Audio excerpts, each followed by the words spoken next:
ये सवाल हम लेकर आए हैं इंटर क्लास के बच्चों के लिए जो कम समय में अच्छी तैयारी चाहते हैं। ये सवाल आपको लिए है 8 नंबर का सवाल आएगा बोर्ड पेपर में और ये आप देखना किस प्रकार सॉल्यूशन होता है। इसमें एक्स वाई जेड के मान निकालने होते हैं हमें, और ये सभी बच्चों के लिए है जो यूपी बोर्ड इंटर क्लास में पढ़ते हैं। उनके लिए ये बहुत ही महत्वपूर्ण वीडियो होने वाली है। अब ये आप देखना किस प्रकार से होने वाली है। ये 3 समीकरण दिए हैं हमें, 2x प्लस 3y प्लस का 3z बराबर 5, x माइनस 2y प्लस का z बराबर -4, 3x minus Y minus 2z बराबर 3। x का गुणांक 2 है, y का 3 है, z का 3 है।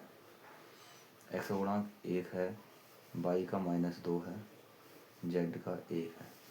x का 3 है यहाँ तीसरी समीकरण से, y का -1 है, z का -2 है। और यहाँ x बराबर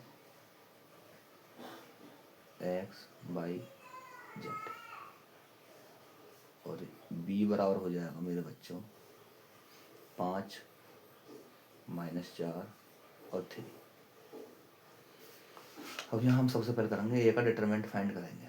ए का डिटरमिनेंट हमारा 2 है, 2 अपने सामने के रो और कॉलम को ख़त्म कर देगा, माइनस माइनस प्लस के 4 और ये प्लस का 1 हो जाएगा बच्चों, माइनस का 3, ये अपने आमने सामने के गुणांक खत्म, माइनस का 2 और माइनस का 3 प्लस का 3, ये कैंसिल आउट हो जाएगा, -1 3 दूनी 6 माइनस की प्लस का 6, ये हो जाएगा हमारा 4 1 5 5 दूनी 10 10 हो जाएगा। माइनस के 5 माइनस माइनस प्लस 5 3 15, 6 में से 1 गया 5 5 3 15, ये भी प्लस के 15, ये हो गए 40। 15 15 30 और 10 40, 40 डज नॉट इक्वल टू 0, यानी ये 0 के बराबर नहीं है, यानी इस समीकरण का हल है, इस समीकरण का हल है। अब हम निकालेंगे सहखंड। क्या निकालेंगे हम? सहखंड निकालेंगे। एडजॉइंट ए निकालने के लिए सहखंड। अब सहखंड निकालने के लिए हम A11, अब हम लिखते हैं इस प्रकार लिखते थे हम, ए जो हमारी मैट्रिक्स होती थी A11 ऐसे A12 A13 इस प्रकार निकालते हैं हम रो में लिख के। लेकिन अब हम इसका क्या कर देंगे, कॉलम में पहले ही चेंज कर लो इन्हें। आप इस प्रकार लिख लो A11 A12 ऐसे निकालो, A13 A21 A22 A23, जिससे आपको एडजॉइंट ए में ये चेंज नहीं करना पड़ेगा। फिर जैसे वेरिएबल्स हैं सेम टू सेम रख देंगे, इसी प्रकार निकालेंगे हम। ठीक है, तो अब हम A11 देखो, A11 निकालने का सबसे आसान तरीका है आपका यही, इसे उठा लो बस, आगे आगे वाले अक्षर को छोड़कर इन दो, 4 और 1 5, बस 5 लिख दो। A12 देखो 2 और 1 3 हो रहा विषम, यानी विषम पावर पे माइनस आ जाता हमारा। देखो अंदर कितना हो रहा हमारा, यहाँ अंदर कोष्टक के अंदर 3 2 5 माइनस के 5, एक माइनस यहाँ ऑलरेडी है, प्लस के 5। A13 कितना हो जाएगा बच्चों? A13 हमारा 3 1 4 सम पावर हो रही है, प्लस ही रहना है। 6 में से 1 गया 5, बस 5 लिख दो आप, 5 लिख दिया हमने। A21 यानी 2 और 1 विषम पावर होगी इसमें, 3 माइनस लगा लो पहले। ये वाला पॉइंट होता है, ये कैंसिल, ये कैंसिल, माइनस का 3 दूनी 6, माइनस का 6 और प्लस के 3, प्लस के 3 माइनस के 6 प्लस के 3, यानी माइनस के 3 बच गए, माइनस ऑलरेडी है तो प्लस का 3। A22 अब A22 निकालेंगे हम।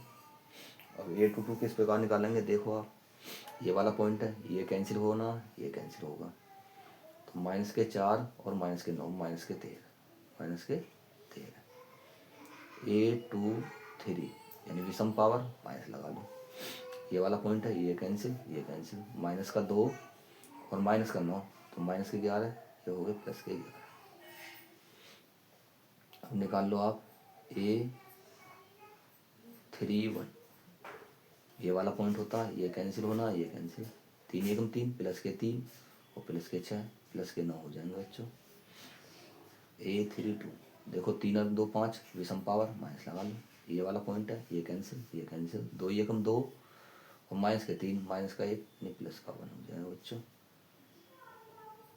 A 3 3, ये वाला पॉइंट है, ये कैंसिल, ये कैंसिल, माइनस का 4 और माइनस के 3, माइनस का 4 2 दूनी 4, माइनस के 3, माइनस के 7, माइनस के 7 हो गए।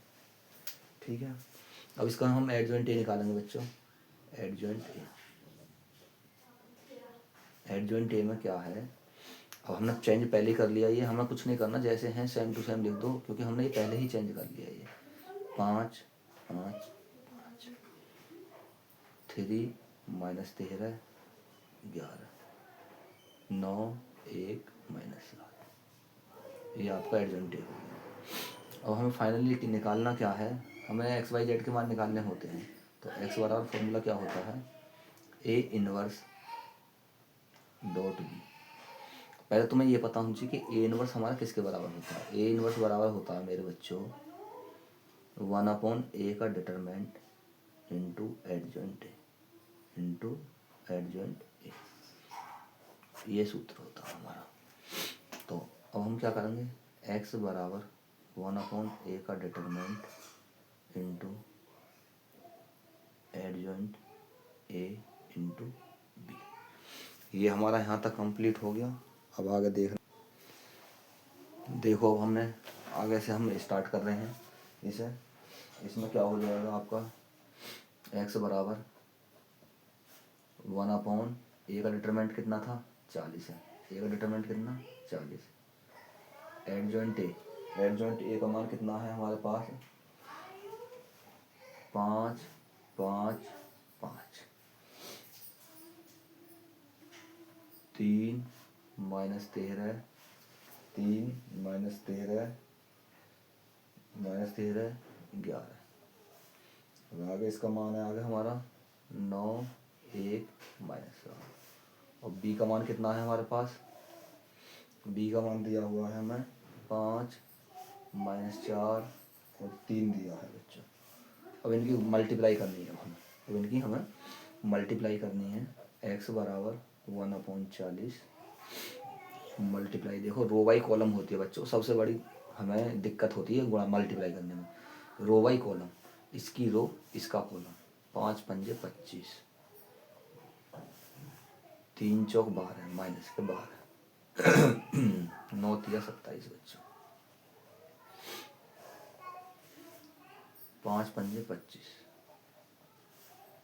13 चौका 52, माइनस माइनस प्लस के हो जाएंगे बच्चों 52, 1 तिया 3, 5 पंजे 25, 11 चौक 44 और माइनस के 7 तिया 21, 7 तिया 21। एक्स बराबर 1/40,